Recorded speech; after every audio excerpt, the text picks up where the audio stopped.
आज उस पर बहुत रूप आया था। कमसिन सी आकांक्षा दुल्हन बनी बैठी थी। उस वक्त अपने पास मौजूद सबके होश उड़ा रही थी। उसकी आंखों का सुनहरापन उसे सबसे अलग बनाता था। 19 साल की आकांक्षा की आज अपनी माँ की सहेली के बेटे हार्दिक से शादी थी। हार्दिक उसका बचपन का मंगेतर था और ये रिश्ता हार्दिक की माँ की तरफ से किया गया था। बचपन से ही सुनहरी आंखों वाली और दूध जैसी सफ़ेद रंगत वाली आकांक्षा नताशा जी को बहुत पसंद थी। उन्हें एक बेटी की कमी महसूस होती थी और नताशा जी आकांक्षा को जी भर के प्यार करके अपनी कमी को पूरा किया करती थीं। और फिर उन्होंने हमेशा हमेशा के लिए 5 साल की नताशा को अपने 12 साल के हार्दिक के लिए मांग लिया था। आकांक्षा की माँ भी मना नहीं कर पाई थी। वैसे भी उन्हें अपनी सहेली बहुत प्यारी थी और उन्होंने खुशी खुशी इस रिश्ते के लिए हाँ कर दी। यूँ बचपन की मंगनी आज अपने अंजाम को पहुंच रही थी। हार्दिक से वो उतनी फ्रेंडली ना थी, लेकिन अपनी नताशा आंटी के बेहद करीब थी और उनसे बेहद मोहब्बत करती थी। और नताशा आंटी की लाडली भी बहुत थी और आज भी उसे विदा करके अपने साथ लेकर जा रही थी। बारात के स्वागत के लिए सारे इंतजाम पूरे हो चुके थे। अब बस बारात का इंतजार था जो लंबा होता जा रहा था। नीरज साहब ने शहर के सबसे बड़े बैंक्वेट हॉल में आज का फंक्शन रखवाया था। आकांक्षा उनकी लाडली बेटी थी और बड़ी बेटी हर्षिता के घर छोड़कर जाने के बाद तो वो उनकी आंखों का तारा बन गई थी। उसकी आंख का एक आंसू भी उनके दिल पर जा गिरता था। आज उन्होंने अपनी आकांक्षा की शादी में हर तरह के अरमान पूरे किए थे। बाप की इतनी मोहब्बत देखकर आकांक्षा की आंखें बार बार भीग रही थीं। रघुवीर बेटा, क्या बात है, फिक्रमंद क्यों दिखाई दे रहे हो? सब खैर तो है ना? नीरज साहब बाहर किसी काम से आए थे कि रघुवीर को अपने पापा के पास खड़ा देखकर पूछ बैठे। दोनों के चेहरे पर परेशानी साफ झलक रही थी। कुछ नहीं अंकल जी, बस आप अंदर चलिए। रघुवीर उन्हें वापस अंदर ले गया, जबकि नीरज साहब फिर से हार्दिक के नंबर पर कॉल करने लगे। रघुवीर को समझ नहीं आ रहा था वो कैसे नीरज जी को ये सच्चाई बताएं कि वो कितने अरमानों से बारात की स्वागत की तैयारी कर रहे थे और उन्हें क्या पता कि उनकी सारी खुशियों पर पानी फिरने वाला था। अभी थोड़ी देर पहले रघुवीर के नंबर पर उसी की कॉल आई थी और जो कुछ उसने कहा था उसे सुनकर रघुवीर का दिमाग सुन्न हो गया था। नीरज साहब को पता चला तो उनके पैरों तले से जमीन ही निकल जाएगी। वो अपनी कहकर कॉल काट चुका था। सागर साहब और रघुवीर इस नए मसले को डिस्कस कर रहे थे कि नीरज साहब फिर से बाहर आए थे। परेशान भी थे क्योंकि हार्दिक उनकी कॉल नहीं उठा रहा था। कोई मसला है तो यार मुझे बताओ। रघुवीर उनका सबसे करीबी दोस्त का बेटा, जो नीरज जी की बहुत इज्जत करता था, उन्हें अपने बाप की तरह सम्मान देता, उनके सुख दुख का साथी, उनका दोस्त और उनकी जान था। ये कहना गलत नहीं होगा कि नीरज जी ने बेटे की कमी रघुवीर से ही पूरी की थी और फिर उनकी बड़ी बेटी हर्षिता की तरफ से जो भी रघुवीर के साथ हुआ था, उसके बाद भी रघुवीर का दिल नीरज जी की फैमिली की तरफ से बुरा नहीं हुआ था। वो अब भी नीरज जी की इज्जत करता और उन्हें दिल से प्यार करता था। कुछ भी नहीं अंकल जी, बस आप फिक्र मत करें, सब ठीक होगा। रघुवीर खुद परेशान था, लेकिन नीरज साहब को तसल्ली दे रहा था। इतने में उनके फ़ोन पर कॉल आने लगी। नंबर अनजान था। उन्होंने हेलो कहते हुए फ़ोन कान से लगाया। दूसरी तरफ से न जाने क्या कहा गया था कि नीरज जी गिरते गिरते बचे थे।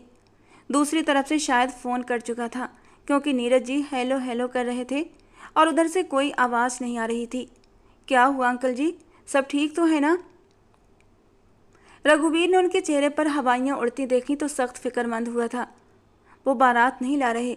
नीरज साहब की बात पर रघुवीर के पापा सागर साहब के चेहरे का भी रंग उड़ा था। नीरज जी भी अपनी जगह पर लड़खड़ाए थे कि पास खड़े रघुवीर ने उन्हें फौरन संभाला। अंकल, आप ठीक हैं? नीरज साहब का हाथ अपने दिल की तरफ गया था। अंकल जी, कुछ नहीं हुआ, प्लीज़ संभालिए खुद को। रघुवीर खुद भी घबरा गया था। नीरज, हम हैं ना तुम्हारे साथ, खुद को संभालो यार, मुझे तुम्हारी ज़रूरत है हर मोड़ पर। सागर साहब तो रो पड़े थे। उस वक्त वे हॉल के एक तरफ मौजूद जेंट्स साइड में थे। वहाँ लोगों की भीड़ कम थी। नीरज साहब को चेयर पर बिठाकर उन्हें पानी पिलाया। हुआ क्या, कुछ तो पता चले। मामा किशोर भी वहाँ पर आ पहुँचे थे। वे भी परेशान थे। हार्दिक किसी और लड़की को पसंद करता था, माँ से कह चुका था, लेकिन उसकी माँ ने उसकी नहीं सुनी। हार्दिक आज शहर छोड़कर चला गया और उसी का फ़ोन आया था और माफ़ी भी मांग रहा था। नीरज जी दुखी भरे लहजे में बोले, उसकी माफ़ी गई भाड़ में, हमारी बेटी का मजाक बना दिया, शर्म नहीं आई उन्हें ये सब करते हुए। किशोर मामा गुस्से से कांप उठे थे। ये समय शोर मचाने का नहीं है, समझदारी से काम लेने का है। नीरज जी, नीरज जी ने खुद को संभालते हुए सबको ठंडा रखने की कोशिश की। हद हो गई नीरज भाई, उन्हें हिम्मत कैसे हुई ये सब करने की? बहन बेटी की इज्जत कांच से भी ज़्यादा नाजुक होती है। दिल करता है गोली मार दूं उस नालायक को। शादी नहीं करनी थी तो पहले ही साफ मना कर देते। दूसरों की इज्जत का तमाशा बनाकर क्या सुकून मिला? किशोर मामा किसी भी हालत में चुप होने को तैयार नहीं थे। उन्हें बार बार हार्दिक की मां पर गुस्सा आ रहा था, जिन्होंने जानबूझकर सबको इस हालत में पहुंचा दिया था कि अब सब हैरान और परेशान थे। मेरी बच्ची, नीरज साहब ने दर्द से आंखें मींच लीं।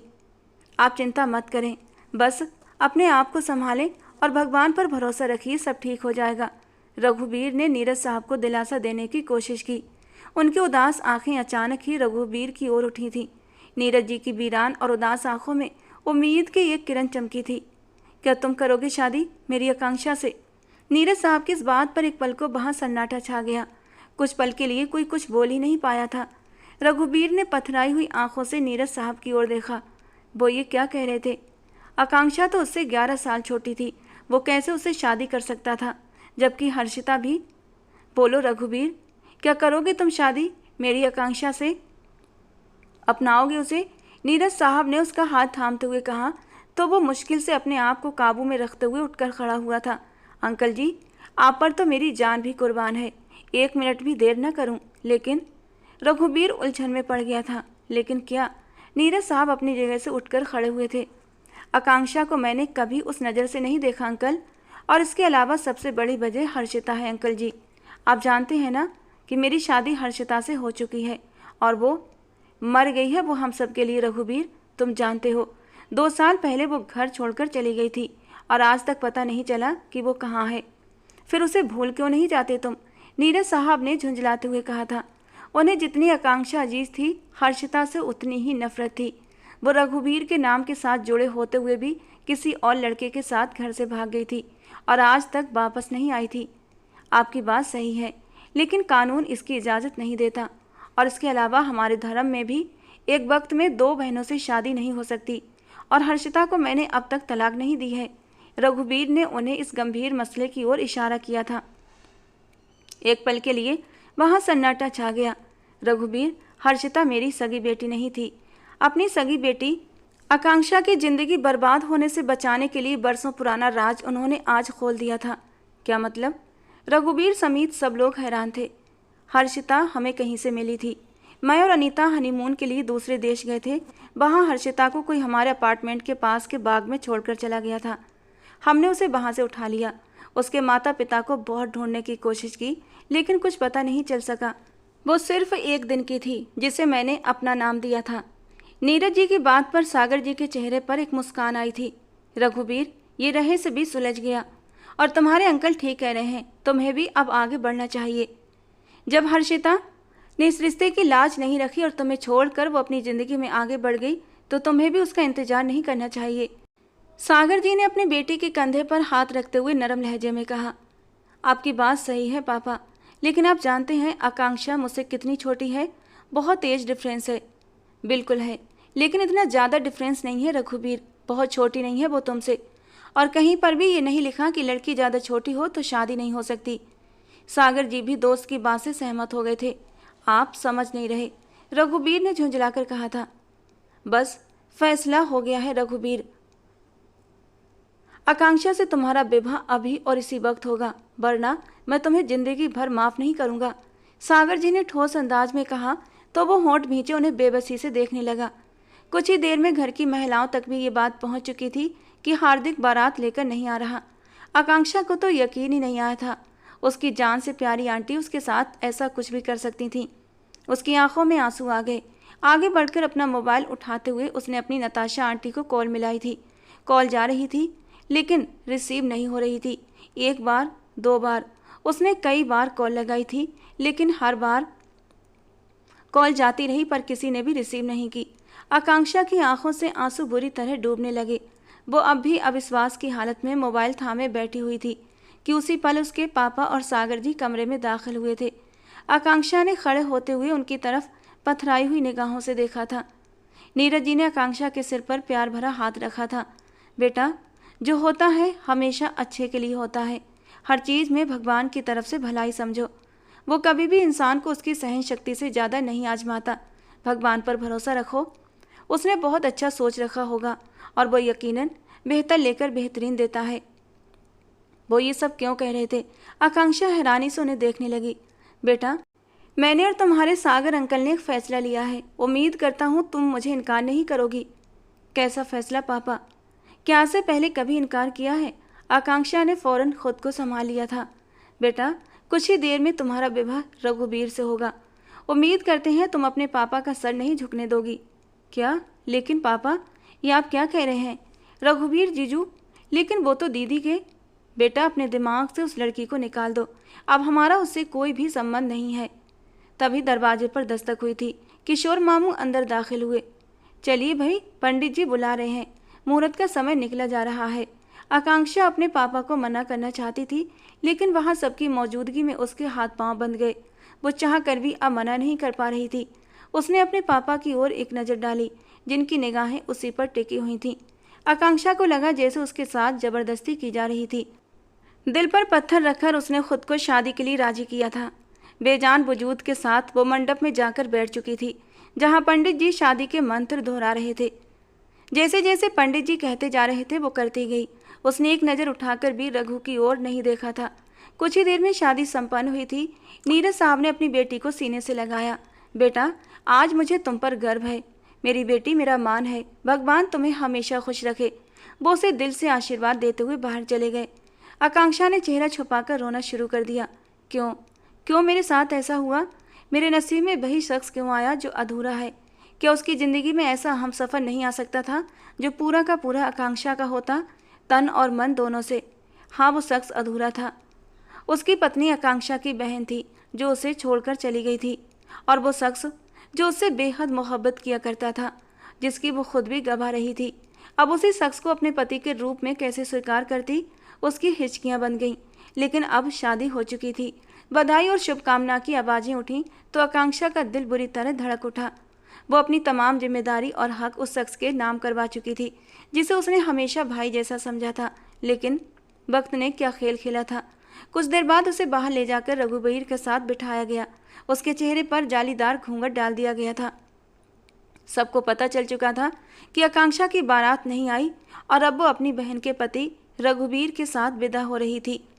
इन लोगों को क्या फ़र्क पड़ना था? वो शादी में आए थे, खाना खाकर दो चार बातें करके अपने अपने घर की राह पकड़ लेते। पापा, विदाई के वक्त आकांक्षा अपने पापा के सीने से लगकर फूट फूट कर रो पड़ी। उन्होंने अपने आंसू बर्दाश्त करते हुए आकांक्षा के सर पर हाथ रखा था, उसे आशीर्वाद दिया और रघुबीर के संग विदा कर दिया। भगवान के इस अचानक फैसले पर वो दंग रह गए थे। उन्होंने कभी सोचा भी नहीं था कि रघुबीर उनका दामाद बनेगा, वो भी दूसरी बार। वो गहरी सांस भरकर रह गए थे। रघुबीर के बिस्तर पर बैठी वो अपने दिल को बहुत ज़्यादा बेचैन पा रही थी। उसके अंदर रघुबीर के लिए अब तक कोई भी जज्बा नहीं जागा था, सिर्फ एक बेजारी सी थी, बेचैनी सी थी। काफ़ी देर गुजर गई थी और रघुबीर अंदर नहीं आया था। वो बेड के किराउन से टिकते हुए कमर सीधी करने लगी, आंखें मीचे अपनी नताशा आंटी के बारे में सोचने लगी। न जाने कहाँ होंगी वो, मुझसे तो बात भी नहीं कर रही।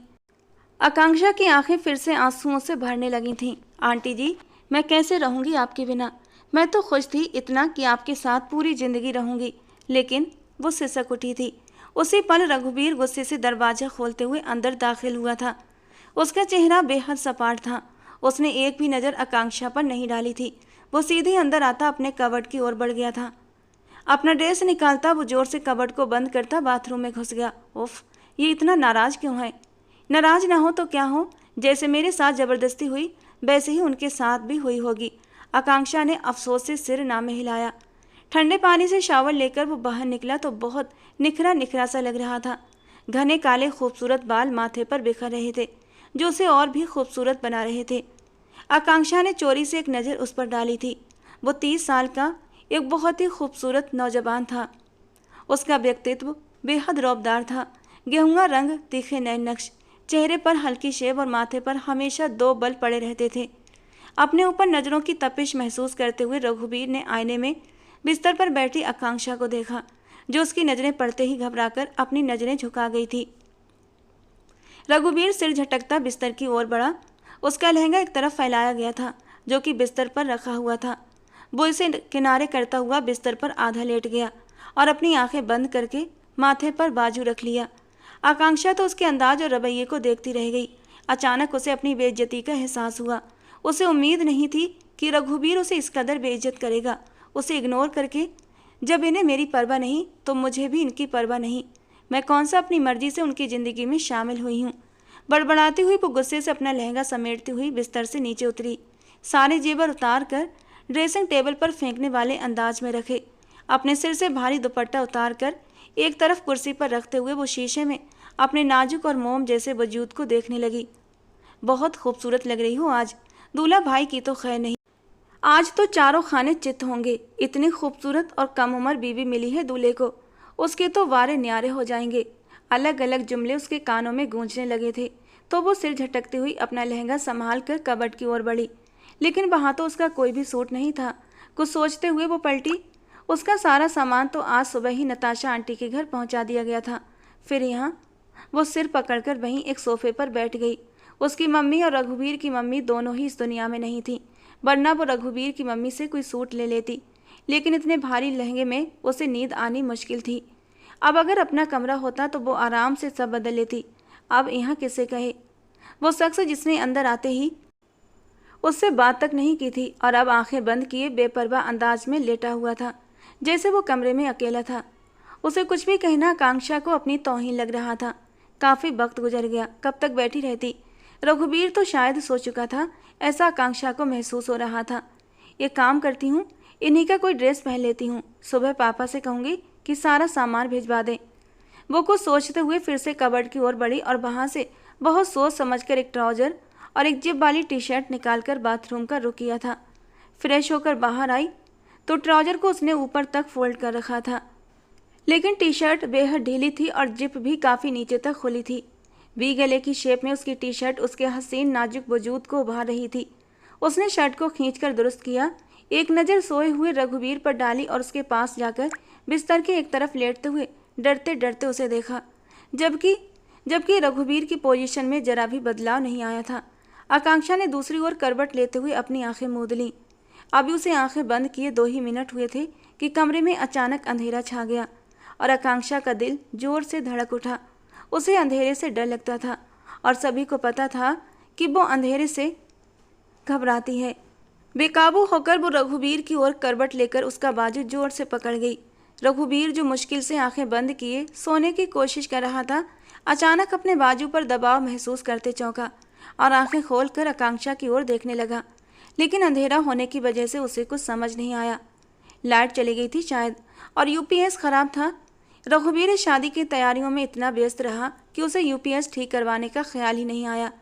रघुवीर उठने ही वाला था कि आकांक्षा ने उसे अपनी ओर खींच लिया।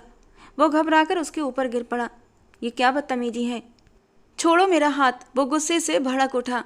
आकांक्षा की आंखें आंसुओं से भर गईं और वो तुरंत रघु का हाथ छोड़कर अपने मुंह पर हाथ रखती अपने आंसुओं को निगलने लगी। इडियट, रघु गुस्से से उठते हुए उसे डांट गया।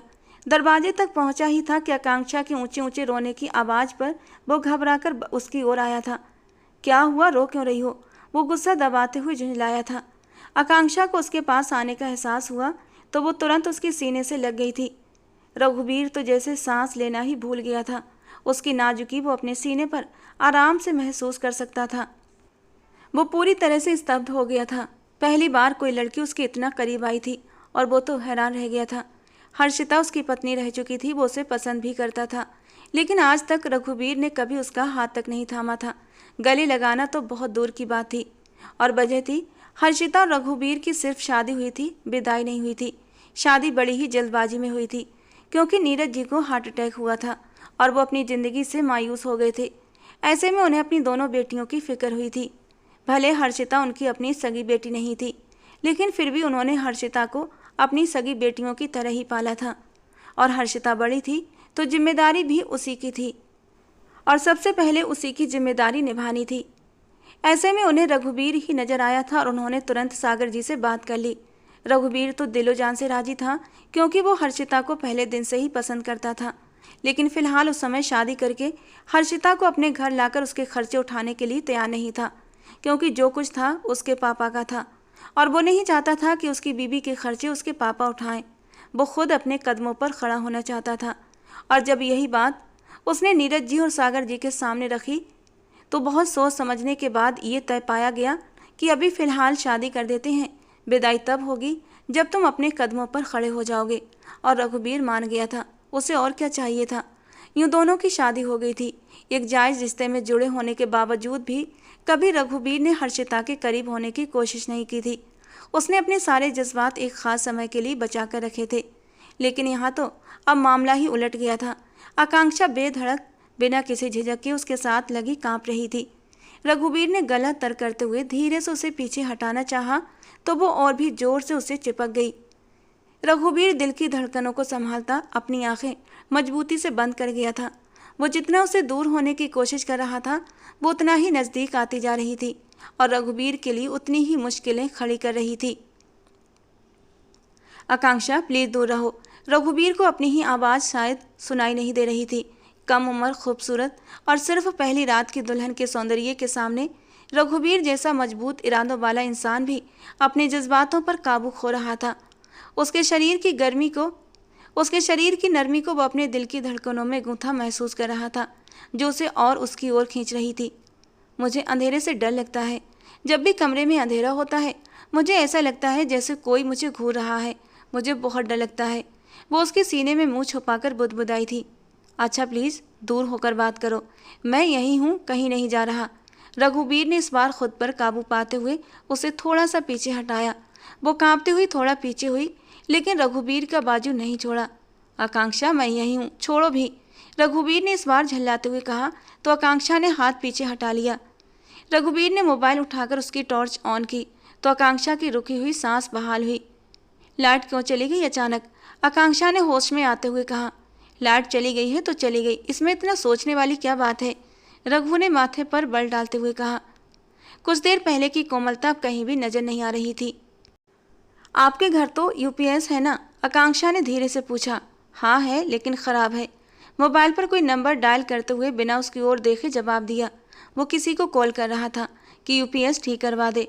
बात करते करते वो पलटा और आकांक्षा की ओर मुड़ा ही था कि उसी समय लाइट आ गई। उसके बाकी के शब्द मुंह में रह गए थे। सामने खड़ी लड़की इस वक्त उसके लिए कड़ा इम्तिहान बन चुकी थी। उसे अपनी शर्ट और ट्राउजर में देखकर रघुबीर के बच्चे खुशी होश भी उड़ गए थे। उसे अपने दिल की धड़कनों में पहली बार तेज गर्मी सी महसूस हो रही थी। वो अपने हुलिये से बेपरवाह अपने आंसू पोंछ रही थी। शायद वो भूल गई थी कि वो किस हालत में रघुबीर के सामने खड़ी थी। और कोई ड्रेस नहीं मिला पहनने को।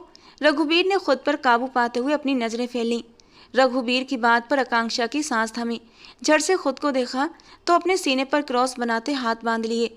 ऊपर से शर्ट की जिप खुली हुई थी जो आकांक्षा की खूबसूरती को साफ दिखा रही थी। उसे अचानक शर्म का एहसास हुआ और वो मुंह फेरते हुए अपनी शर्ट की जिप ऊपर की ओर सरकाने लगी। उसकी आंखों में फिर से आंसू भरने लगे थे। रात बहुत हो गई है, तुम सो जाओ वहाँ बिस्तर पर। रघुबीर की बात पर आकांक्षा ने पलटकर रघु की ओर देखा था। आप कहाँ जा रहे हैं? वो घबराकर फिर से उसकी ओर देखने लगी। उसे डर लग रहा था कि कहीं वो कमरे से बाहर न चला जाए और अगर दोबारा लाइट चली गई तो अकेले कमरे में तो उसकी जान ही निकल जाएगी। यहीं हूँ, कौच पर सो जाऊंगा। रघुबीर गहरी सांस लेते हुए उसका डर समझते हुए कौच पर लेट गया था। आप वहाँ कैसे सोएंगे? ये तो आपका कमरा है, आप बिस्तर पर आकर लेट जाएं। इतना बड़ा तो बेड है आपका, हम आराम से दोनों सो सकते हैं। उसकी बात पर रघुबीर ने उसे अचरज से देखा था। वो मासूम थी या फिर मासूम बनने का अभिनय कर रही थी। रघुबीर ये बात समझ न सका। नहीं, मैं यहीं ठीक हूँ। वो सहजता से इनकार कर गया।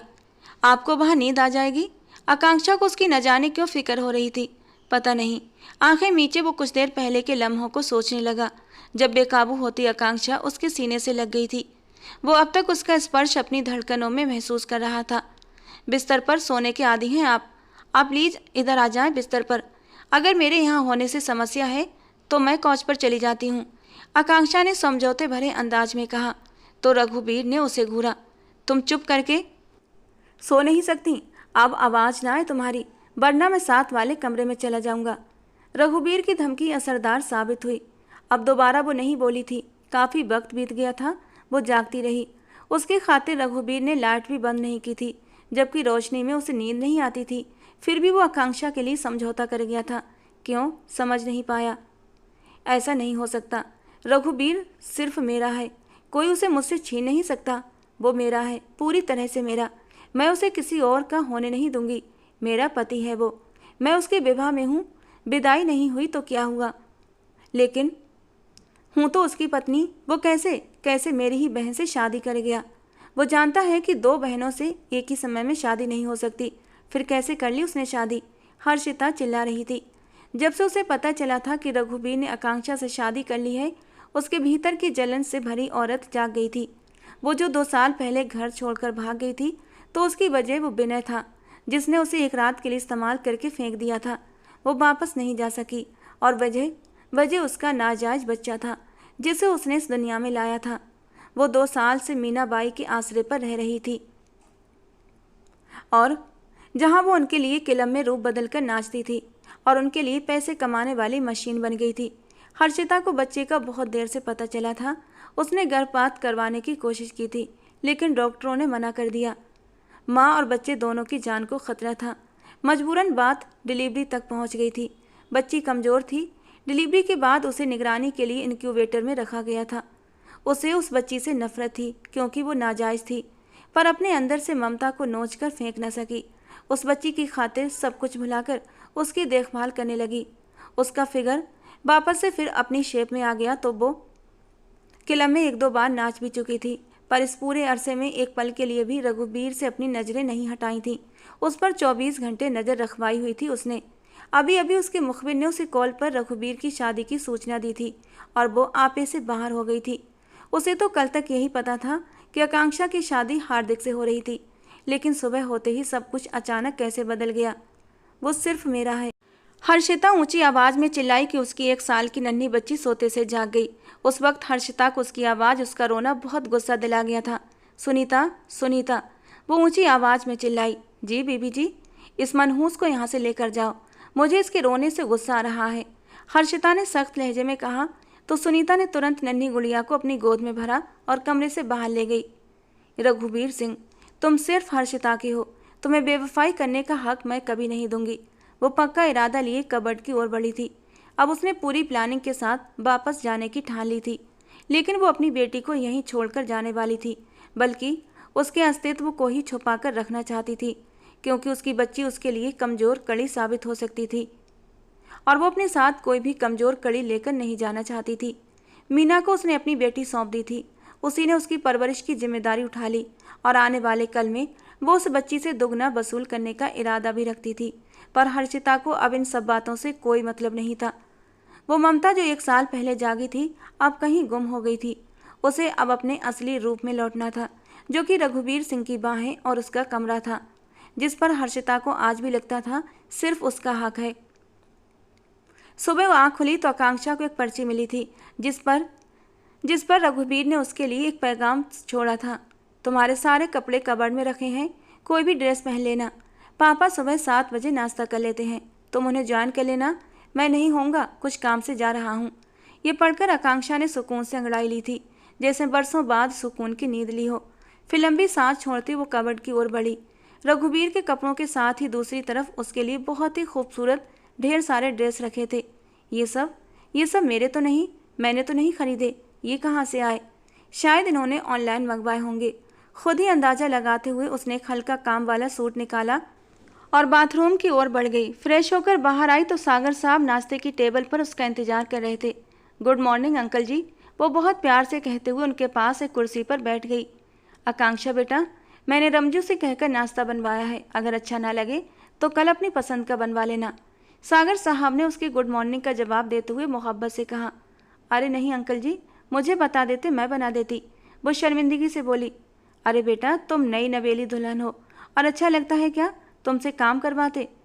वो ब्रेड पर जैम लगाते हुए चाय का मग उठाकर होठों से लगा चुके थे। हल्की फुल्की बातों के दौरान आकांक्षा कुछ पल के लिए भूल ही गई थी कि उसे इस वक्त नताशा आंटी के घर होना चाहिए था। वो अपने अंकल जी के साथ भी बहुत खुश थी।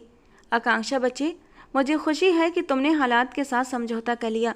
कुछ वक्त लगेगा, लेकिन मुझे यकीन है रघुबीर और तुम्हारा रिश्ता बहुत अच्छे से मजबूत रहेगा। तुम दोनों हमेशा साथ में खुश रहोगे। वो उसके सर पर प्यार भरा हाथ फेरते हुए मुस्कुराए थे, जबकि आकांक्षा मुस्कुरा भी न सकी। रात को बड़े से बैंक्वेट हॉल में रिसेप्शन की पार्टी रखी गई थी। आकांक्षा सफ़ेद लहंगे में बहुत खूबसूरत लग रही थी, जैसे आसमान से उतरी कोई परी हो, जबकि रघुवीर ब्लैक थ्री पीस में आज अपनी पूरी रॉ में नजर आ रहा था। सबने उनकी जोड़ी की खूब तारीफ की थी।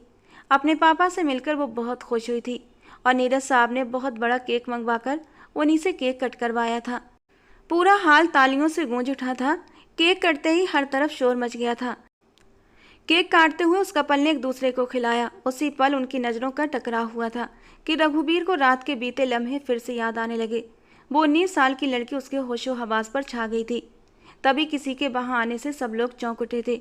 वो कोई और नहीं, हर्षिता थी। उसके सिर पर पट्टी बंधी हुई थी, जबकि चेहरे पर मासूमियत और मजलूमियत साफ झलक रही थी। उसके साथ एक औरत भी थी। आप में से रघुवीर कौन है? उस औरत ने पूछा, जिसने हर्षिता का हाथ थाम रखा था। उसकी आवाज़ पर पूरे हॉल में सन्नाटा सा छा गया। रघुवीर होंठ भींचे हुए हर्षिता को देखता हुआ स्टेज से नीचे उतरने लगा। उस पल आकांक्षा का दिल धक से रह गया। जी, मैं हूँ रघुवीर, बोलिए। रघुवीर के ठहरे हुए लहजे पर हर्षिता ने उसे ध्यान से देखते हुए अपनी आंखों में आंसू भर लाए। मिस्टर रघुवीर, ये शायद आपकी पत्नी है। ये हमें 2 साल पहले मिली थी।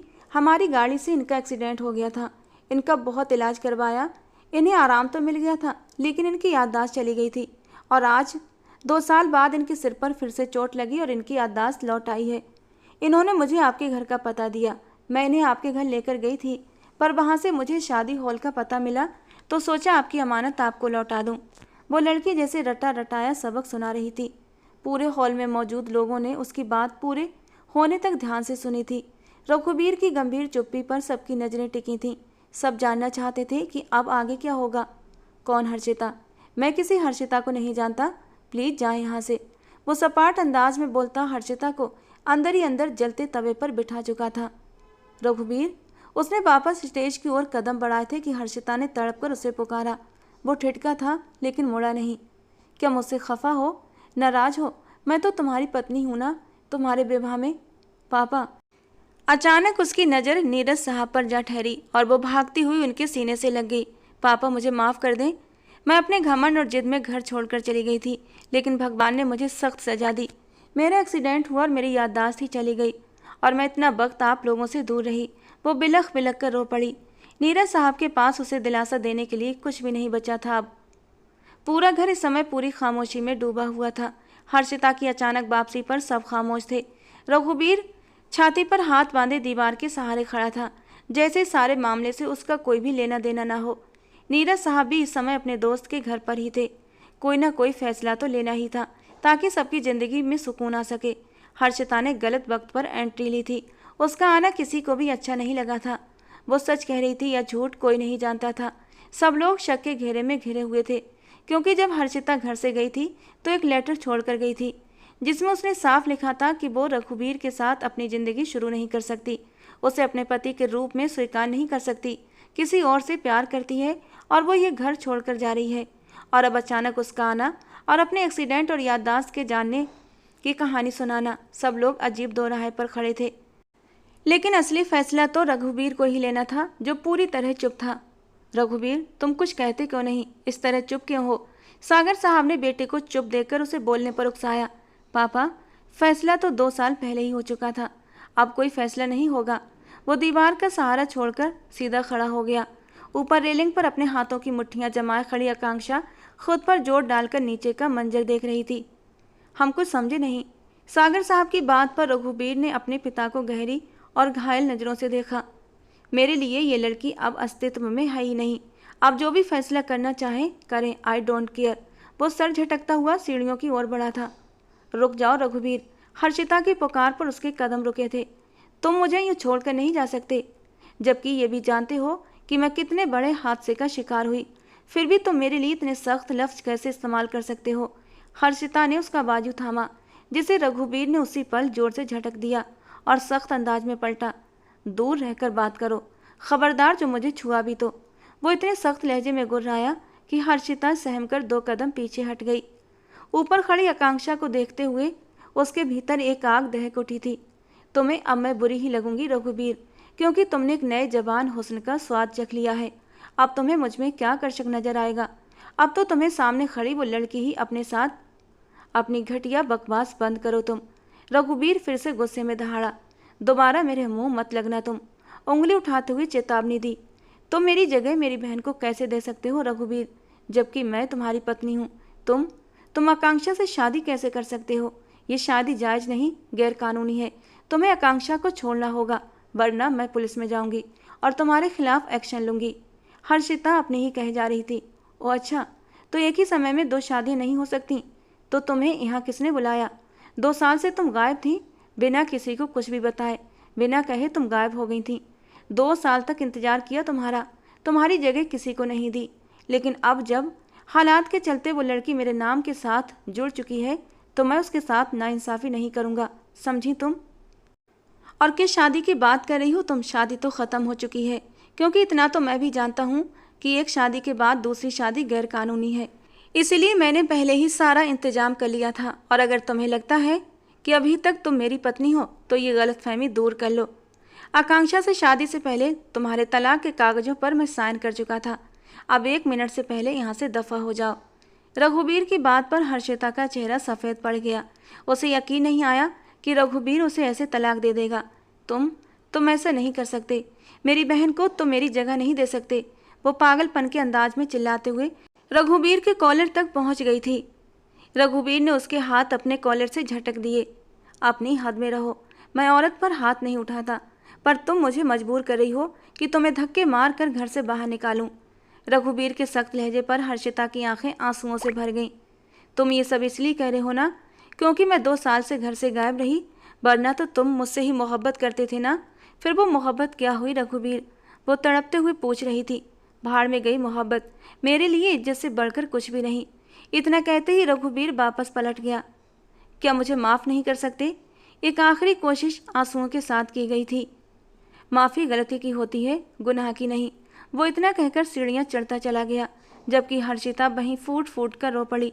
घर चलो हर्षिता, नीरज जी ने आखिर दिल बड़ा करते हुए हर्षिता से कहा। उन्हें पता था कि अब वो यहाँ से निकलकर कहाँ जाएगी। उसका कोई दर ठिकाना नहीं था। मजबूरी में उन्हें ही दिल बड़ा करना पड़ा। नहीं, मैं रघुबीर को छोड़कर कहीं नहीं जाऊंगी। मैं जानती हूँ वो आज भी मुझसे प्यार करता है, बस गुस्सा है। जब गुस्सा उतरेगा खुद ब खुद सब ठीक हो जाएगा। वो मुझे अपना भी लेगा। आपको पता है पापा, इंसान गुस्सा उसी पर करता है जिस पर वो अपना हक समझता है। रघुबीर ने गुस्सा करके अपना हक जताया है, तो मेरा भी फर्ज है कि मैं यहीं रहूं। हर्षिता की अजीब दलील पर उन्होंने उसे हैरानी से देखा। लगता है चोट ने अब भी दिमाग पर असर छोड़ा है। नीरज जी बड़बड़ाए। जब तलाक के कागजों पर साइन हो चुके हैं, अब वो किस हक और हैसियत से यहाँ पर रहती? सागर जी ने भी नीरज जी को सवालिया नज़रों से देखा था, तो उन्होंने आंखों ही आंखों में तसल्ली दी कि सब ठीक हो जाएगा। आकांक्षा अफसोस से उसे देखती हुई रघुबीर के कमरे की ओर बढ़ गई थी। हर्षिता के अंदर आग सुलगने लगी थी। आकांक्षा अंदर आई तो रघुबीर गैलरी में खड़ा सिगरेट पर सिगरेट फूंके जा रहा था। आकांक्षा को न जाने क्यों ये सब बुरा लग रहा था। रघुबीर क्यों सिगरेट पी रहा था? क्या हर्षिता दीदी से वो इतना प्यार करते हैं कि उनकी याद में सिगरेट पी रहे हैं? आकांक्षा के दिमाग ने ताने बाने बुनने शुरू कर दिए।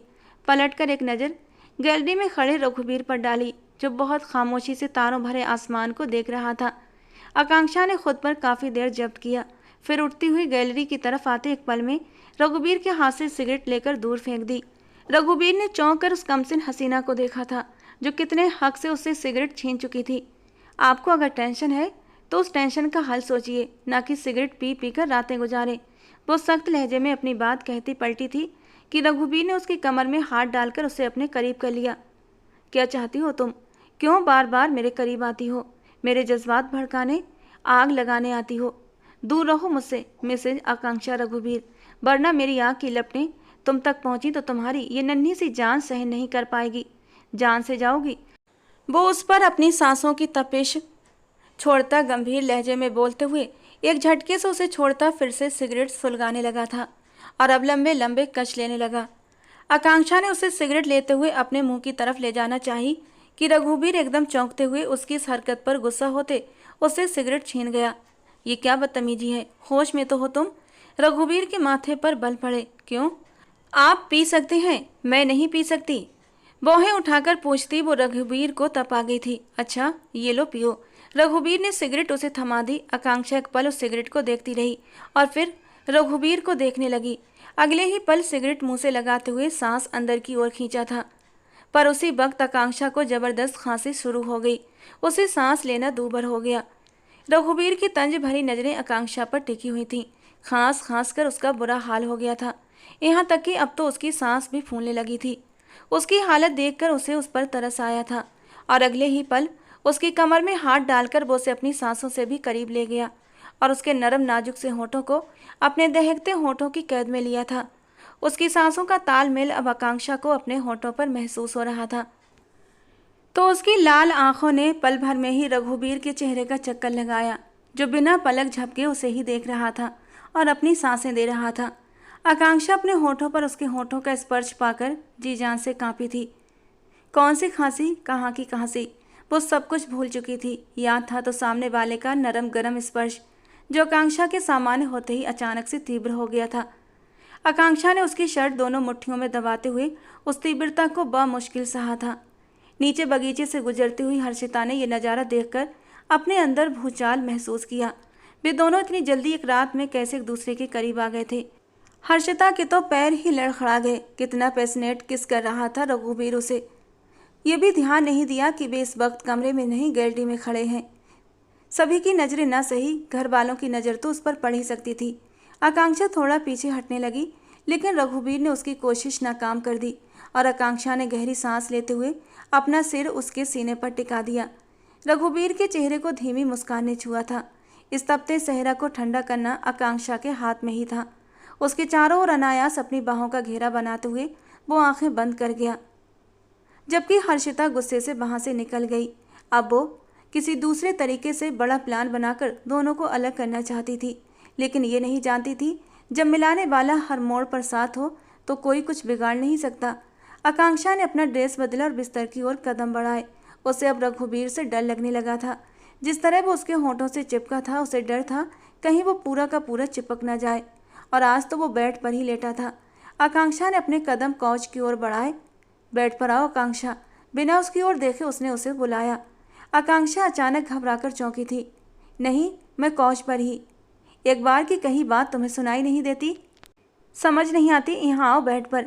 इस बार वो थोड़ा गुस्से में बोला तो आकांक्षा ने उंगलियां मरोड़ते हुए बिस्तर की ओर रुख किया और एक तरफ पड़े बिस्तर पर टिक गई। सो जाओ, माथे पर हाथ रखकर धीरे से कहा।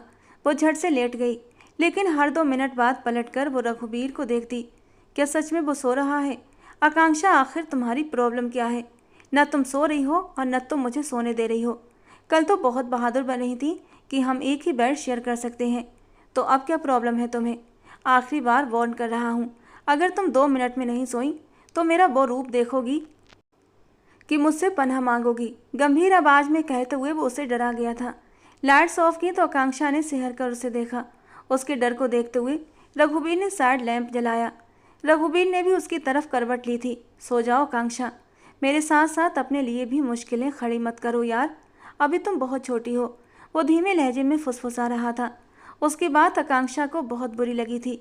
18 साल की थी, 19वीं साल में भी लग चुकी थी। तो वो क्या चाहता था कि वो 50 साल की होती? नहीं आकांक्षा, वो हर्षिता दीदी की उम्र वाली लड़की से शादी करना चाहते थे, अपने ही जैसे किसी मैच्योर लड़की से। हर्षिता दीदी भी 25 साल की हैं शायद। हाँ, मैं छोटी तो नहीं, लेकिन उनसे काफ़ी छोटी हूँ। और फिर रघु जी से पूरे 11 साल छोटी, तो शायद इसीलिए वो मुझे छोटा समझ रहे हैं। वो अपने दिमाग में खुद ही ताने बाने बुनने लगी, लेकिन आंखें बंद करना नहीं भूली। लेकिन जिस तरह उसने कसकर आंखें बंद की थीं, रघुवीर के होठों ने एक मुस्कान को छुआ था और उसने भी अपनी आंखें बंद कर लीं। आज उसके बेचैन दिल को कुछ सुकून मिला था जो आकांक्षा के होठों ने दिया था। अभी कुछ ही देर बीती थी कि दोनों की आंख लग गई। दरवाज़ा जोर जोर से बजने लगा। रघुवीर की तुरंत आंख खुल गई। उसने आकांक्षा को अपनी बाह पर सिर रखे सोते देखा। थोड़ा सा उसका सिर पीछे हटाकर तकिए पर रखा और तुरंत उठकर दरवाज़ा खोल दिया। उसका दिमाग अब भी नींद में था। दरवाज़ा खोलते ही सामने हर्षिता थी, जो सीधे उसके सीने से टकरा गई। रघुवीर, रघुवीर, मुझे डर लग रहा है, वहाँ कमरे में कोई है। वो आंखों में मोटे मोटे आंसू लिए बोली थी, जबकि उसका अधकुला वजूद देखकर रघुवीर ने होंठ सिकुड़ते हुए उसे खुद से दूर झटक दिया, जैसे वो कोई अछूत हो। रघुवीर, हर्षिता मुश्किल से खुद को संभालते हैरानी से उसे देखने लगी। क्या रघुवीर? रघुवीर, तुम्हें कोई पागल दिखाई देता है क्या, जो तुम्हारे नीच हथकंडों में आ जाएगा? अपनी औकात में रहो, बल्कि अपने घर चली जाओ, वो ज़्यादा बेहतर है तुम्हारे लिए। तुम्हारा वजूद इस घर में बर्दाश्त करना बहुत मुश्किल काम है। रघुवीर उसे तिरस्कार से देखते हुए बोल रहा था। इतने में आकांक्षा की आंख खुल गई। दरवाजे में खड़े रघुवीर को देखती वो उसकी तरफ आई थी। तुम सिर्फ मेरे हो रघुवीर, मैं तुम्हें खोना नहीं चाहती। हर्षिता बेइच्छा ही रघुवीर के करीब होते हुए उसके सीने से लगी थी और फिर अचानक ही उसके शर्टलेस सीने पर अपने होंठ रख दिए। उसका दिल शिद्दत से चाह रहा था कि रघुवीर उसे भी वैसे ही डीप किस करे जैसे वो आकांक्षा को कर रहा था। उसकी इस हरकत पर रघुवीर का गुस्सा बहुत बढ़ गया था। झटके से उसे पीछे किया। अभी वो कुछ कहता कि आकांक्षा को अपने पास खड़ा देख वो चौंका था, जिसकी आंखों में दर्द और आंसू थे। रघुवीर को उसकी सुनहरी आंखें आंसुओं से भीगी बिल्कुल अच्छी नहीं लगी। वो हर्षिता को भुलाकर आकांक्षा की ओर मुड़ा था। आकांक्षा, अंदर चलो, वो उसका आक्रामक अंदाज देखता उससे बोलने लगा, जबकि आकांक्षा ने रघुवीर की बात नहीं सुनी थी और 2 कदम आगे बढ़कर हर्षिता के सामने आकर खड़ी हो गई। हर्षिता कुछ कहती इतनी ही देर में हर्षिता के गाल पर एक थप्पड़ लग चुका था।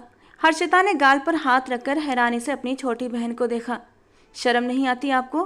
क्यों आई हो यहाँ? आकांक्षा गुस्से से चिल्लाई। ये मेरी जगह है आकांक्षा, तुम आई हो बीच में। शर्म तो तुम्हें आनी चाहिए। अपनी बहन के पति पर डाका डालते। हर्षिता भी गुस्से से पागल हुई। पति? आकांक्षा ने तंज कसा। आप भूल रही हैं, रघुवीर ने आपको तलाक दे दिया है, तो बेहतर होगा आप यहाँ से अब इज्जत के साथ चली जाएं। आकांक्षा का अंदाज ही निराला था, जिसे देखकर रघुवीर भी हैरान हुआ था, लेकिन खुश भी था। मैं कहीं नहीं जाऊंगी आकांक्षा, जाना तो तुम्हें पड़ेगा। रघुवीर कल भी मेरा था, आज भी मेरा है और हमेशा मेरा रहेगा, समझी तुम? हर्षिता गुस्से से फुनकारी थी। आकांक्षा ने उसे जवाब देने की बजाय मुड़कर रघुवीर को देखा, जो उसे ही देख रहा था। आकांक्षा ने आगे बढ़कर रघु के होठों को अपने होठों की पकड़ में लिया और उन पर अपना सारा गुस्सा निकालने लगी। उसकी इतनी हिम्मत पर हर्षिता ने हक्का बक्का उसे देखा, जबकि रघु को तो अपना दिल पसलियां तोड़कर बाहर आता महसूस हुआ। वो इस कदर गुस्से से उसके होठों पर जोर डाल रही थी कि अपने दांतों से 2 बार काट भी चुकी थी, लेकिन रघुवीर ने एक बार भी उसे खुद से दूर नहीं किया था और ये बात हर्षिता को जला गई। रघुवीर ने आंखें मूंदे उसकी तीव्रता को सहा था, एक बार भी उसकी कार्रवाई में साथ नहीं दिया। जानता था उसकी तीव्रता पर वो सहन नहीं कर पाएगी और पीछे हट जाएगी, और यही तो रघुवीर अब नहीं चाहता था। उसके जवान जज्बे मुंहजोर हो रहे थे और उनमें आकांक्षा की हरकत ने जलती पर तेल का काम किया था। अगर उसने उसका साथ नहीं दिया तो रोका भी नहीं था। हर्षिता वहीं खड़ी रह गई, जबकि आकांक्षा रघुवीर के होठों से चिपकी दरवाजा उसके मुंह पर जोर से बंद करती चली गई थी। हर्षिता जले बिल्ली की पैर की तरह वहां से अपने कमरे की ओर बढ़ गई थी। अंदर आते ही आकांक्षा ने अपनी पकड़ से रघुवीर को आजाद करना चाहा, लेकिन अब रघुवीर का इरादा बदल चुका था। उसने हाथ उसकी कलाई में डालकर उसे अपने सीने में जोर से दबा लिया। क्या हरकत थी ये? अपने गीले होठों की तरफ इशारा करते हुए पूछा, जिन पर उसने वाइट भी कर रखी थी, और अब हल्की हल्की छलकती खून की बूंद की तरफ रघुवीर ने इशारा किया था। छोड़ो मुझे, आपको शर्म नहीं आई? उसने आपको चूमा और आप चुपचाप खड़े रहे। बहुत तलब हो रही है ना आपको? बहुत जज्बात मचल रहे हैं, तो आपकी पत्नी मैं हूँ। यहाँ अपने जज्बातों को सुकून पहुँचाओ मुझसे, लेकिन किसी और औरत की तरफ आंख उठाकर भी देखा तो जान से मार डालूंगी आपको। आकांक्षा गुस्से से उसके गले तक पहुँच चुकी थी। रघुवीर बिना पलक झपकाए उसके शब्द सुनकर गहरा हैरान हुआ था। वो उसे ऑफर कर रही थी, रघुवीर सिंह को। उसे लगता था कि वो एक कमज़ोर इंसान है जो किसी के साथ भी। रघुवीर ने मुश्किल से अपने अंदर उठ रहे जज्बातों को काबू किया और बहुत आराम से अपना कॉलर आकांक्षा के हाथों से छुड़ाया, जिसे उसने अगले ही पल फिर पकड़ लिया। दोनों की नज़रें मिलीं। एक की आंखों में आंसू और दर्द था, जबकि दूसरे की आंखों में चेतावनी। आप मुझे पीछे नहीं हटा सकते रघुवीर, मेरा हक है आप पर। वो हर एक शब्द पर जोर देकर बोली। ये हक जताना तुम्हें महंगा पड़ सकता है आकांक्षा, गंभीर लहजे में कहता वो आकांक्षा का दिल धड़का गया।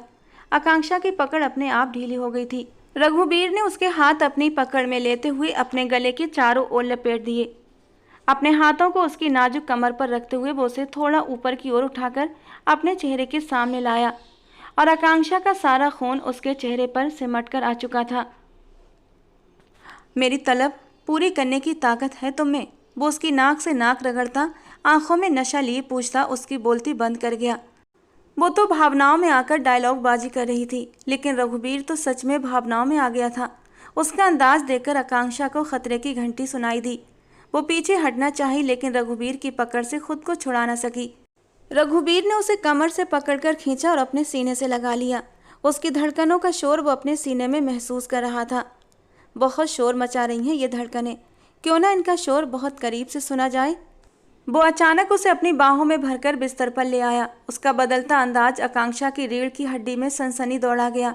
वो चाह कर भी रघुवीर को पीछे नहीं हटा सकी, क्योंकि उसे उकसाने वाली वही थी। रघुवीर उस पर घटा बनकर छा गया। उसकी हल्की हल्की मजाक को भी ध्यान में नहीं लाता हुआ उस पर छाता चला गया। रात पल पल बीतती जा रही थी। रघुवीर ने आकांक्षा की चाहत पर पूरी शिद्दत से अपना हक लिया था। अपने होठों से उसकी सिसकियों का गला घोंटते उसमें खोता हुआ खुद को भी खो चुका था। आखिर मामला क्या है? क्यों फ़ोन कर रही हो बार बार? एक बच्ची नहीं संभाली जा रही तुम लोगों से? हर्षिता गुस्से से तिल मिलाकर बोली। दरवाजे के पास से गुजरते सागर जी ने उसकी बात सुन ली। वे वॉक पर निकले थे। अब लौटे तो हर्षिता की बात सुनकर बुरी तरह हैरान हुए। बच्ची? कौन सी बच्ची? वो हैरान थे। अगर बुखार है तो डॉक्टर के पास लेकर जाओ, मुझे क्यों फ़ोन करके तंग कर रही हो? आगे कुछ कहा गया जिस पर हर्षिता घबराई थी। मैं माँ हूँ, जानती हूँ, लेकिन मुझे उस बच्ची से नफरत है। वो नाजायज औलाद है। उसके इन शब्दों पर सागर जी का शरीर कांप उठा था।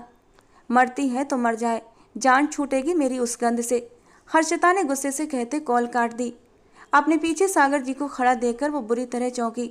तुम इस कदर गिर जाओगी हर्षिता, मुझे अंदाजा नहीं था। तुमने रात के अंधेरे में एक आदमी के साथ भागकर अपना मुंह काला किया और फिर एक बच्ची को जन्म देकर उसे गंद कह रही हो। उस मासूम को तुमने न जाने किन लोगों के हवाले कर दिया है। तुम्हारे सीने में दिल है या पत्थर? वो इस दुनिया में लाई गई है तो सिर्फ तुम्हारी गलती है, ना कि उस मासूम की। गलत काम करके उसे दुनिया में लाने के बाद अब तुम उसे गंद कह रही हो, जबकि गंद तो तुम हो। तुम्हें अगर नीरज उठाकर न लाता उस गंदगी के ढेर से तो आज शायद तुम भी परिवार की न होती। पर कहते हैं ना, खून खून पर ही जाता है।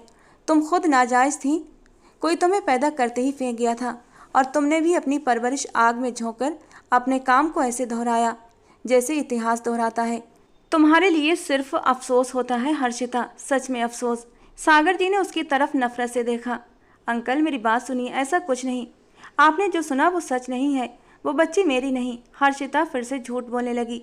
अपनी बकवास बंद करो और मेरे बेटे और बहू के जागने से पहले इस घर से निकल जाओ। मैं नहीं चाहता कि तुम्हारी हकीकत सबके सामने खोलूं। Out from my house right now. वो गुस्से से दहाड़ते खुले दरवाजे से बाहर निकलते चले गए। हर्षिता अपने बाल नोचती वहीं ढहकर गिर पड़ी। सब कुछ उसके हाथ से रेत की तरह फिसल गया था। अब सिवाय पछतावे के कुछ भी नहीं बचा था। कसमसाते हुए आकांक्षा ने आंखें खोली तो अपने बहुत ही करीब सोए रघुवीर को एक भरपूर निगाह से देखा। उसके चेहरे को मुस्कान ने छुआ था। रघुवीर की संगत ने उसे पूरा कर दिया था। उसके दिए हुए वो खूबसूरत पल याद आते ही उसका अंग अंग फिर से महकने लगा था। चेहरे पर गुलाबी रंग सा बिखर गया था। आगे की तरफ बढ़ते हुए उसने रघुवीर के गाल पर अपने होंठ रख दिए और ये सब बेकाबू में हुआ था। आकांक्षा को खुद भी पता नहीं चला था। नर्म गुदाज होंठों का स्पर्श पाते ही रघुवीर की आंखें पलक झपकते खुली थीं। आकांक्षा के चेहरे से मुस्कान पल भर में उड़नछू हो गई।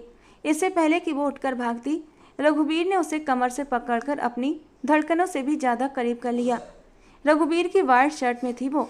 उसके ऊपरी 2 बटन खुलकर उसकी खूबसूरती को उभार रहे थे और रघुवीर की नज़रें उसके शरीर के उन खूबसूरत उतार चढ़ाव पर थीं। You are so beautiful. वो उसकी कमर पर उंगलियों का दबाव बढ़ाता गंभीर लहजे में बोला था। वो मुझे बाथरूम जाना है। आकांक्षा ने कोई राह फरार न पाते मुनमुनाते हुए कहा। मुझे भी, चलो साथ में शावर लेते हैं। वो शर्टलेस था क्योंकि उसकी शर्ट तो आकांक्षा के बदन पर थी। उसका सख्त चट्टानी सीना देखते आकांक्षा ने फौरन घबराकर नजरें झुका लीं। क्या हुआ? इतनी खूबसूरत रात के बाद जब सब कुछ ही देख चुका हूँ तो अब मेरी जान शर्मा क्यों रही हो? अब तो शर्म के पर्दे उतार कर फेंकने चाहिए। वह उठाते शरारत से कहा। मैं बेशर्म नहीं, जाओ शर्ट पहनो। आकांक्षा ने नाराजगी से कहा। तो रघुवीर ने उसे खींचकर अपनी गोद में बिठा लिया। मेरी शर्ट तो मेरी जान के शरीर पर है, एक बार इसे उतारी तो एक अलग ही सीन देखने को मिलेगा और मुझे पूरी उम्मीद है खुद को बहकने से रोक नहीं पाऊंगा, जो अभी मेरी जान अफोर्ड नहीं कर सकती। रघुवीर ने उसके गाल पर हल्की सी बाइट काटते मोहब्बत से चूर लहजे में कहा, आप मुझे बाइट्स क्यों करते हैं? इतने शार्प टीथ हैं आपके। वो नाराज़गी से बोली, तुमसे कम है यार। कल जो तुमने मेरे होठों पर जख्म दिया वो होठों से सीधा दिल पर जा लगा। गंभीर लहजे में कहता वो उसके होठों के साथ अपने होठों को छूने लगा। आप कितने जुनूनी हैं रघुवीर। आकांक्षा ने शर्माते हुए अपना चेहरा उसके सीने में छुपा लिया। अभी तो सिर्फ एक रात बीती है और तुम मुझे जुनूनी कह रही हो। अभी तो पूरी ज़िंदगी तुम्हें इस जुनून को सहना पड़ेगा, लेकिन इससे पहले हम साथ में शावर लेंगे। वो उसे अपनी बाहों में भर गया। सिर्फ एक शर्ट में वो खिलता गुलाब बनकर उसके सीने में खुद को छुपा गई। बाथटब में पानी पूरी तरह भरा हुआ देखकर और उसमें गुलाब की पंखुड़ियाँ देखती आकांक्षा पूरी तरह कांपी थी। उसे रघुवीर के इरादे नेक नहीं लगे। पूरी रात वो अपने जुनून से उसकी जान हिलाकर रख चुका था और अब फिर से आकांक्षा को अपनी जान जाती महसूस हुई। रघुवीर उसे लेकर सीधे बाथटब में उतरा था। ये सब कब किया? आकांक्षा हैरान हो रही थी। जब तुम सोई हुई थी। मुझे सुबह सुबह वॉक पर जाने की आदत है और सोते हुए मैं बगीचे से ये गुलाब के फूल लेकर आया था।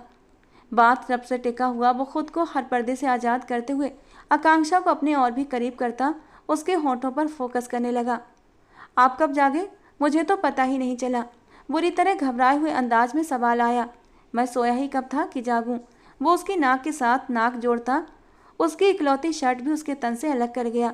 आपने कहा था हम शावर लेने आए हैं और अब आप? आकांक्षा शर्माते हुए उसके सीने में छुप रही थी। हाँ, लेंगे ना। बाथटब रोमांस के बाद लेंगे शावर। आज खुलकर तुम्हें महसूस करना चाहता हूँ, क्योंकि मुझे पता है मेरी जान मुझे सह सकती है। अपनी बात कहते हुए वो उसके होठों पर जोर से झुका और उसे कुछ भी कहने का मौका दिए बिना अपनी पहुँच में ले चुका था। इस बार वो सच में जुनून दिखा रहा था, आकांक्षा की जान निकाल रहा था। प्लीज़ पापा, मुझे माफ़ कर दीजिए, मुझे यहाँ से मत निकालिए। मैं कहाँ जाऊँगी? वो रोते हुए बोली। जहाँ 2 साल से रह रही थी वहीं चली जाओ। तुम जैसी गंध से हम कोई ताल्लुक नहीं रखना चाहते। नीरज जी के शब्द उसके चारों ओर गूंज रहे थे।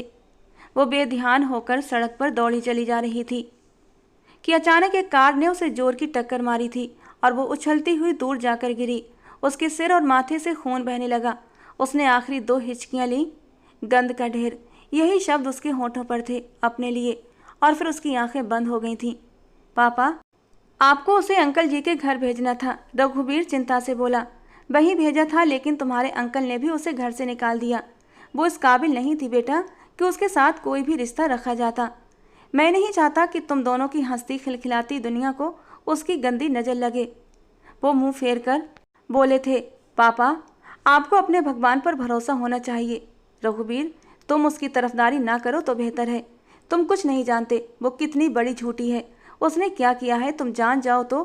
सब जानता हूँ पापा, अब से नहीं, पिछले 1 साल से। रघुवीर ने जैसे उन पर बम गिराया था। पास खड़ी आकांक्षा ने भी हैरानी से उसे देखा था। वो अस्पताल में थी, अपनी बच्ची को जन्म देते हुए वो कितनी तकलीफ सह रही थी मैंने देखा था, लेकिन वो फिर भी नहीं बदली। वो कहाँ रह रही थी सब जानता था। उसे अपनाना होता तो कब का अपना चुका होता पापा, लेकिन वो इस काबिल नहीं थी कि उसे अपनाता। मैं उसी दिन तलाक के कागज़ बनवा लिए थे, लेकिन साइन नहीं कर सका, पर आकांक्षा से शादी से पहले साइन कर दिए थे। एक नज़र आकांक्षा पर डाली जो हैरानी से उसे सुन रही थी। मैंने आकांक्षा को पूरे दिल से अपनाया है पापा, और आपका बेटा मजबूत इरादों का मालिक है। कोई भी हर्षिता जैसी लड़की आपके बेटे को तोड़ नहीं सकती। रघुवीर के पक्के लहजे पर सागर जी ने बेटे को सीने से लगा लिया।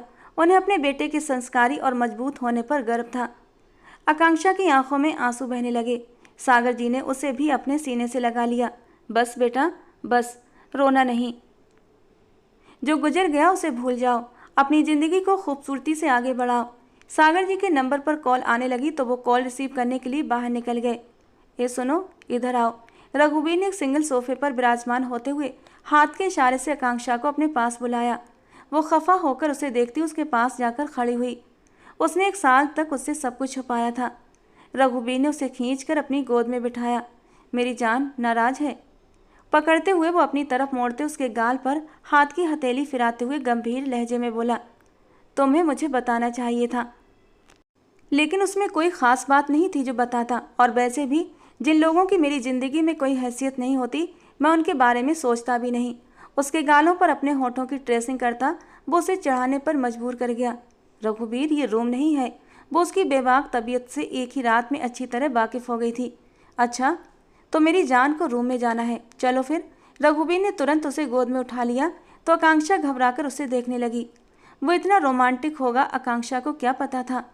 खड़े होने की जगह दी, बैठने की बजाय वो तो पूरी तरह लेट ही गया।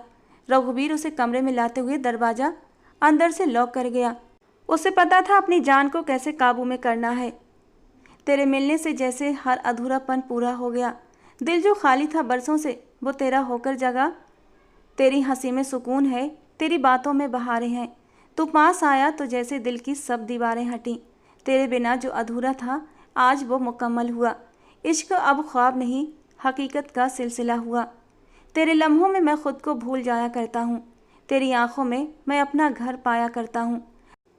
अब न कोई फिक्र है, न कोई दूरी का डर है। तू साथ है तो हर मौसम लगे प्यार से भरा। सागर जी के नंबर पर नीरज जी का कॉल आया था, क्योंकि हर्षिता की बेटी की तबीयत बहुत ज़्यादा ख़राब थी और मीना बाई ने उन्हें अस्पताल में बुलाया था। जो कुछ भी हुआ था उस बच्ची का इसमें कोई कसूर नहीं था और वो दिल बड़ा करते हुए अस्पताल पहुंचे थे। उनका इरादा था वो बच्ची को अपने साथ लेकर आएंगे और रघुवीर और आकांक्षा की गोद में डाल देंगे। उन्हें पूरा यकीन था कि दोनों उनकी बात से इनकार नहीं करेंगे और बच्ची को अपना लेंगे। लेकिन जब तक वो वहाँ पहुँचे बच्ची की तबीयत कुछ ज़्यादा ही ख़राब हो चुकी थी और उनके जाने के 5 मिनट बाद ही वो बच्ची भी इस दुनिया से चली गई। उनकी आंखों से आंसू टूट कर गिरे थे। जो कुछ भी हुआ था सही नहीं हुआ था। उन्होंने उस मासूम के वजूद को अपने सीने से लगा लिया और उसे लेकर अपने घर आए थे। पूरे रस्मों रिवाजों के साथ उसका अंतिम संस्कार किया था। रघुवीर, आकांक्षा और सागर जी भी नीरज जी के साथ थे। सब लोगों को ही हर्षिता और उस बच्ची की मौत का गम था, लेकिन हर्षिता ने अपने किए की सजा पाई थी और साथ में वो मासूम बच्ची भी हर्षिता के गुनाहों की भेंट चढ़ चुकी थी। धीरे धीरे जिंदगी रूटीन पर आने लगी थी। रघुवीर और आकांक्षा अब अपनी ज़िंदगी में पूरी तरह मगन हो चुके थे, एक दूसरे के प्यार में डूब चुके थे। हर किसी ने हर्षिता को अपने दिल से निकाल दिया था, क्योंकि जो कुछ उसने किया वो माफ़ी के लायक नहीं था। दोस्तों, आज की हमारी ये कहानी आपको कैसी लगी कमेंट बॉक्स में ज़रूर बताना। पसंद आई हो तो प्लीज़ लाइक करना। रोज़ एक नई और रोमांटिक कहानी सुनने के लिए हमारे चैनल को सब्सक्राइब करना। मिलते हैं दोस्तों अगली किसी नई कहानी के साथ।